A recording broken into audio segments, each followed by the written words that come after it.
Hello दोस्तों, एक बार पुनः मैं आरएस राजपूत सक्षम इंस्टीट्यूट की तरफ से आपको एक बहुत ही महत्वपूर्ण टॉपिक पढ़ाने जा रहा हूँ। जैसा मैंने पिछली क्लास में आपको बताया था, पछुआ पवन, पूर्वा पवन हो गई आपकी, ध्रुवी पवन हो गई। तो अच्छा, मैं आपको थोड़ा सा पहले तो पछुआ पवन के बारे में डायरेक्ट फैक्ट बताऊंगा। तीन चीजें होती हैं मेनली जो डायरेक्ट क्वेश्चन हमसे बनता है। एक तो आपको होता है, एक तो पहली चीज है आपकी गरजता चालीसा। चालीसा, ओके। ये जो गरजता चालीसा है, इसको बोलते हैं 40 डिग्री दक्षिणी अक्षांश पछुआ पवन। ठीक है, डायरेक्ट क्वेश्चन पूछते हैं कि आपकी गरजता चालीसा क्या है। अच्छा, दूसरी एक होती है क्रुद्ध पचासा। ठीक है, क्रुद्ध पचासा। अब ये क्या है? क्रुद्ध पचासा आपकी होती है 50 डिग्री दक्षिणी अक्षांश पछुआ पवन। ठीक है, एक ये क्वेश्चन होता है। ओके, तो तीसरा आपका कर लेते हैं। एक होता है चीकता साठा। चीकता साठा, ये सीधे क्वेश्चन पूछा जाता है। तो ये होती है आपकी 60 डिग्री साउथ लैटिट्यूड, यानी कि 60 डिग्री दक्षिणी अक्षांश पर चलने वाली पछुआ पवन। ठीक है, ये तीन चीजें पूछी जाती है। ओके, कि गरजता चालीसा क्या है, क्रुद्ध पचासा क्या होती है और चीकता साठा क्या होती है। अगर मैं आपको थोड़ा सा ग्लोब के छोटा सा ग्लोब में अगर हल्का सा आपको दिखाऊं तो आप और क्लियर समझ पाएंगे। जैसे 0 डिग्री इक्वेटर है, ठीक है। तो यहाँ पर अगर मैं 40 डिग्री ले लूं, 40 डिग्री दक्षिणी अक्षांश, ये पछुआ पवन, और आपकी ये ले लूं मैं 50 डिग्री दक्षिणी अक्षांश, और ये ले लूं मैं आपकी 60 डिग्री दक्षिणी अक्षांश। ठीक है, इस क्षेत्र में जो पछुआ पवन चलेगी, ठीक है, ये पवन पछुआ पवन जो चलेंगे यहाँ पर, वो क्या कहलाएंगे आपकी, एक तरीके से देखा जाए तो वो आपकी कहलाएंगी गरजता चालीसा। ठीक, इसी तरीके से 50 डिग्री पे चलने वाली जो आपकी पछुआ पवन है वो भी आपकी कहलाएंगी क्रुद्ध पचासा, और 60 डिग्री पर चलने वाली जो पछुआ पवन है आपकी, पछुआ पवन जो कि पश्चिम की ओर से चलती है, तो पछुआ पवन 60 डिग्री पर जो चलती है पछुआ पवन, वो आपकी कहलाती है चीकता साठा। ओके, तो ये फैक्ट है, बहुत ही अच्छा है, समझा। इसको आप समझ लीजिए, इसको याद सीधे सीधे कर लीजिए, बहुत इंपॉर्टेंट है। अच्छा, अब मैं आपको बताता हूँ थोड़ा सा शीतोष्ण मरुस्थल के बारे में। शीतोष्ण मरुस्थल, तो इसको मैं समझाने से पहले मैं आपसे एक बात बताना चाहता हूँ कि एक्चुअली मरुस्थल होता क्या है। तो मरुस्थल, भाई मरुस्थल क्या हो सकता है? तो अगर इसकी बेसिक, अगर उसकी कंडीशन देख ली जाए तो उसमें एक तो 25 सेंटीमीटर से कम वार्षिक वर्षा हो रही होगी, वर्षा हो रही होगी, पहली कंडीशन तो ये होती है। और दूसरी होगी कि वेजिटेशन जो होगी वहां की, तो वहां पर वनस्पति वगैरह, तो वहां पर बहुत ही उसका अभाव होगा। एक तरीके से देखा जाए तो अभाव ही होता है उस क्षेत्र में। ठीक है, तो ये मेन पॉइंट है। वैसे अगर देखा जाए तो मरुस्थल आपके जैसे कि गर्म मरुस्थल भी होते हैं, ठीक, शीत मरुस्थल भी होते हैं। ठीक है, अब जैसे शीत मरुस्थल के बारे में बताऊं तो जैसे अपने यहाँ भारत का देश, भारत का जो लद्दाख क्षेत्र है, ठीक, वो भी एक तरीके से क्या है, शीत मरुस्थल है। अगर आपको देखें कि अगर और भी देखें शीत मरुस्थल, तो एक डेनमार्क के नियंत्रण में है, वो आइसलैंड, इसका नाम है ग्रीनलैंड, दुनिया का सबसे बड़ा आइलैंड है। ये किसके नेतृत्व में है? देखा जाए देखभाल में तो डेनमार्क के नियंत्रण में है। ठीक है, तो ग्रीनलैंड ये भी क्या आता है, शीत मरुस्थल में आता है।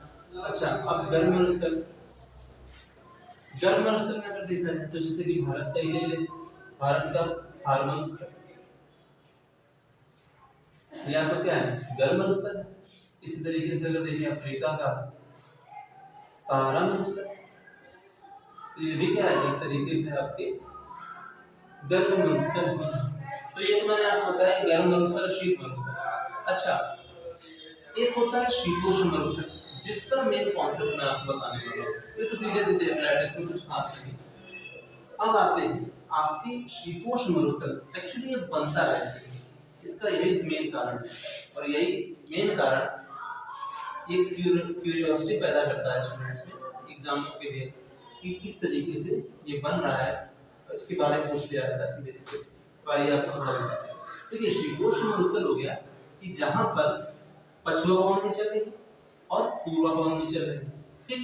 तो उन दोनों के चलने के कारण इसका फॉर्मेशन होता है शीतोष्ण। जैसा कि मैंने लिखा है कारण, हमने कहा पूर्वा पवन एवं पछुआ पवन के चलने के कारण उनका निर्माण होता है, सीधा सीधा। अच्छा, इसका अगर अक्षांश देखें तो 30 डिग्री से 45 डिग्री अक्षांश के बीच में क्षेत्र पाया जाता है, और वहीं पर ही शीतोष्ण मरुस्थल का निर्माण होता है। वो भी बीच का होता है, ये बात आप याद रखिएगा। देखिए 30 और 45 डिग्री के अक्षांश के बीच में दो चीजें, एक तो अगर पूर्व में जाएंगे तो आपको शीतोष्ण कटिबंध मिलेगा, और अगर आप पश्चिम में जाएंगे तो आपको मिल जाएगा भूमध्य सागरीय जलवायु। तो बीच के हिस्से में शीतोष्ण मरुस्थल बनता है। अगर आपको थोड़ा सा मैं बताऊं, देखिए ध्यान, तब आपको समझ में आएगा कि एक्चुअली बन कैसे रहा। देखिए मान लीजिए ये आपका एक पूरा इस तरीके से लैंड है, इसको मैं 30 डिग्री लैटिट्यूड से 45 डिग्री लैटिट्यूड इस अक्षांश पर मैं आता हूँ, ठीक है। ये जो क्षेत्र है थोड़ा सा शोर है, लेकिन फिर भी ठीक है, क्या करें, जैसा समय जैसी परिस्थिति उस हिसाब से काम लेना पड़ेगा। ओके, तो 30 डिग्री लैटिट्यूड और 45 डिग्री लैटिट्यूड के बीच में ही सब कुछ खेल होता है। तो उसमें अगर मैं बताऊं, देखिए ये जो हिस्सा है इसका यानी पूर्वी हिस्सा हो, पूर्वी हिस्सा अगर ले लें तो यहाँ पर आपका बन रहा है शीतोष्ण कटिबंधीय जलवायु प्रदेश, ठीक। एक तो ये लीजिए। अच्छा, ये जो पश्चिमी हिस्सा है 30 से 45 के पश्चिम का हिस्सा, यहाँ पर आपका बन रहा है भूमध्य सागरीय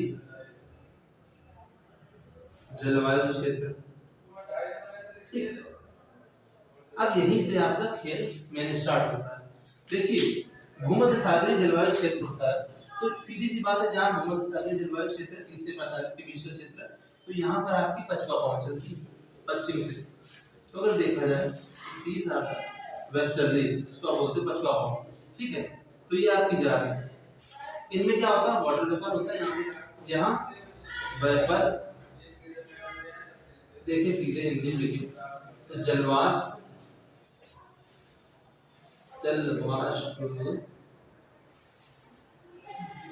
प्रेजेंट, ठीक है। तो यहाँ पर क्या होता है, यहाँ इससे क्या होता है, वर्षा होती है, ठीक। लेकिन जब यहाँ जाते हैं तो यहाँ पर क्या हुआ, किसी क्षेत्र में ये जो होती है जलवाष्प आपकी क्या होती है, समाप्त हो जाती है, एंड वर्षा का अभाव होती है, थोड़ी बहुत होती है, लेकिन वो नहीं होती, 25 सेंटीमीटर से कम ही होती है, ठीक है। तो देखा जाए तो पछुआ पवन जब चली तो इस क्षेत्र में आते ही जैसे आए तो उसकी वाटर वेपर यानी कि जलवाष्प समाप्त हो गई, यहाँ पे पानी का अभाव हो गया, वर्षा का अभाव हो गया, और वेजिटेशन यहाँ पर क्या हुई, कम हुई। और कब ये जो पछुआ पवन चलती है आपकी, देखा जाए इसको कर लिखते हैं पछुआ पवन, पछुआ पवन, तो ये कंडीशन की होती है शीत ऋतु में चलती है,